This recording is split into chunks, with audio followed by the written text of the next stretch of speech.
Right, so here we go. Running back with Forest. We have started the season off by losing to Newcastle, 7-2 to Arsenal, and that is embarrassing. Not a fan of that. Gabriel got two, Martinelli got two, Odegaard got two, and Zinchenko got one. But we beat West Ham 5-1. We beat Leeds 5-3. Okay, as you know, we've got Champions League football, so we've got Anderlecht, Copenhagen, Liverpool, Bayern, Stuttgart, and Red Star Belgrade.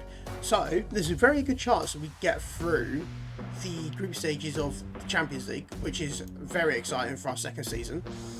Have a little look at transfers in. We didn't do too much. We signed Duran, who's a bit of a wonder kid in this on this updated database. Incredible player.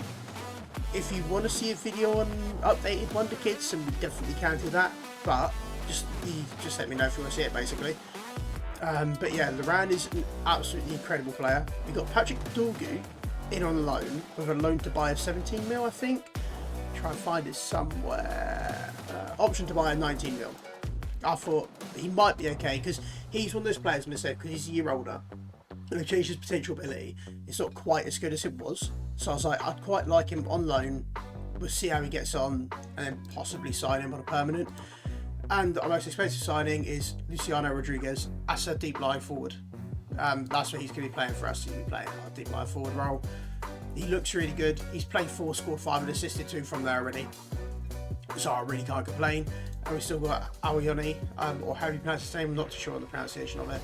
He's also played 4, scored 5 and assisted 2. So yeah, that is it for our transfers in and out. Nico Williams really wants to leave. I've blocked his move to Al Nassr, so I won't be able to replace him for that money. If someone comes in and offers me 30 mil, I'll accept it, but I can't replace him for 15, which is the offers I keep getting. But we'll jump into January now, and we'll have a little look, see if we make any more signings or what we do, and we'll catch you in a second. Right, so we've come to the end of January now. We have just been knocked out the Champions League by Borussia Dortmund. I thought I'd press record, I hadn't, I pressed start streaming, so I was streaming by accident, so interesting endeavour. However, we will come back for an FA Cup game. We play Middlesbrough in the next round, so we should get through there, and then we'll come back for an FA Cup game in some form. But we're still doing alright in the league. We did alright in the Champions League, to be fair. To get knocked out by Dortmund, we can't be that upset about that. We're doing alright in the league. We're on 46 points. We're currently pushing for Champions League football, which is where we want to be. We did make quite a few signings in this window, though. We spent more money. We bought Evan Nilsson for 91 million. Ideal striker. He's 26. He'll be here until the end of his career. Probably start most games, but it does mean that for the next 2 seasons, I don't need to worry about signing a starting striker, which was the whole intention behind signing him. Mudryk has also joined us. He's on a lot of money, but he's very good for the inside forward role that I want him to play. So hopefully he can develop into something. Well, not develop. He's already 25, but hopefully he can fit into that role nicely. I think they're the words I'm trying to find. And we signed Emil Højbjerg as well, just as a solid holding midfielder. He's going to play most games. I hope that his physicals don't drop off too much and that he's here ready to play for next season as well. Other than that, we didn't really do a lot in the window. We did sell quite a few players, actually. We'll go through that quickly. So we did sell Aoyoni, or again, can't pronounce his name, but we got off a 36 mil from Al Nassr. He's got now 700k a week. As soon as they come over bid, I was never matching that. Gibbs White as well has gone to the same team. They've offered him the exact same wage as 725k a week. He would stay if I could match the money, and I've never, ever matched 725k a week for him. So we let him go. Nicolas Dominguez as well has also gone. Again, too much money for me to even contemplate keeping him at the club. However, other than that, not really anyone's left. But we will crack on and we'll come back with an FA Cup game in just a minute. Right, so we are back with a away game against Villa. I did record the FA Cup final. The FA Cup game was in. Really boring. It went to penalties. We lost on penalties and it was 1-1 for the whole game.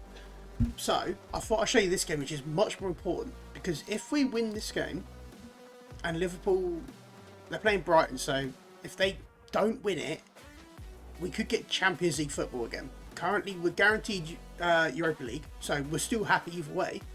But if we can win this game and Liverpool don't get 3 points, we should get Champions League.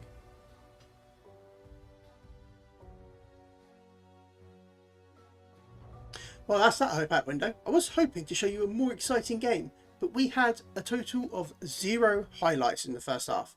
So I'm really, really hoping that the second half is a little bit more exciting than that just was. That was absolutely abysmal. We are going to quickly take off Ryan Yates just because he's carrying injury. So Bronson get Sangria, come on.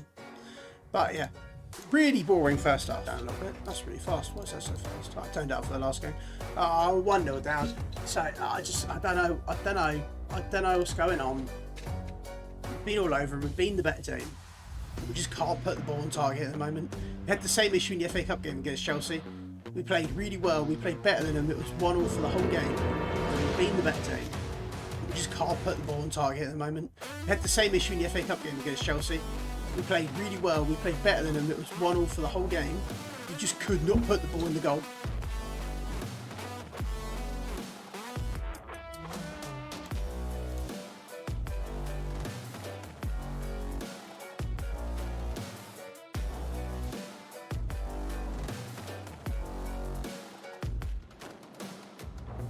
Not like this. Oh, Hoiberg, come on. Oh, okay. Fucking hate you forever. You're a fucking arsehole, and thanks for breaking my heart, you fuckwit. That second goal is because of Matt Turner. That is Matt Turner's fault.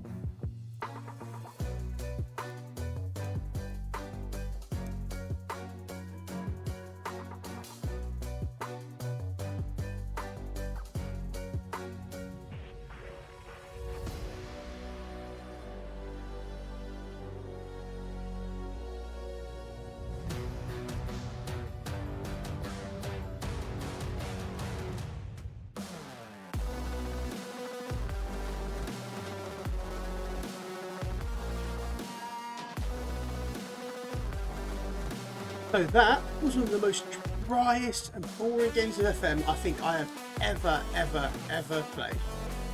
But we are still going to get Europa League, so it definitely could have been worse. Give a proper look. I don't think we can get Champions League anymore. We definitely can't get Champions League football anymore.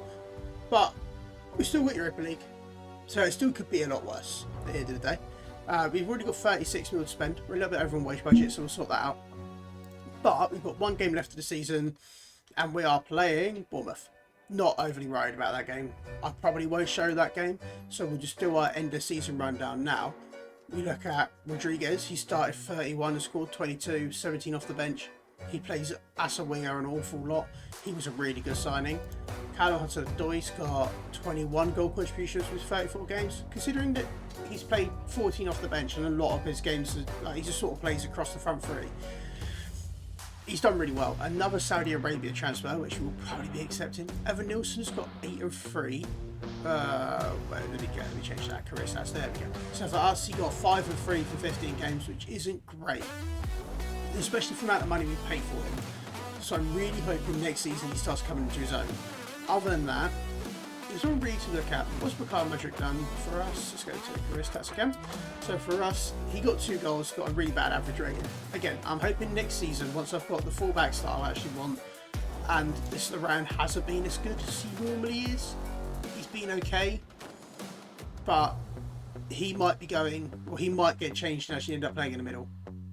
So it might be Anderson we change. Yates is not going to be in next season, and I think we're going to go for a better defence. Like I said, a lot of our goals in this tactics specifically come from fullbacks, and Nico Williams is really good, but he's the wrong profile right back.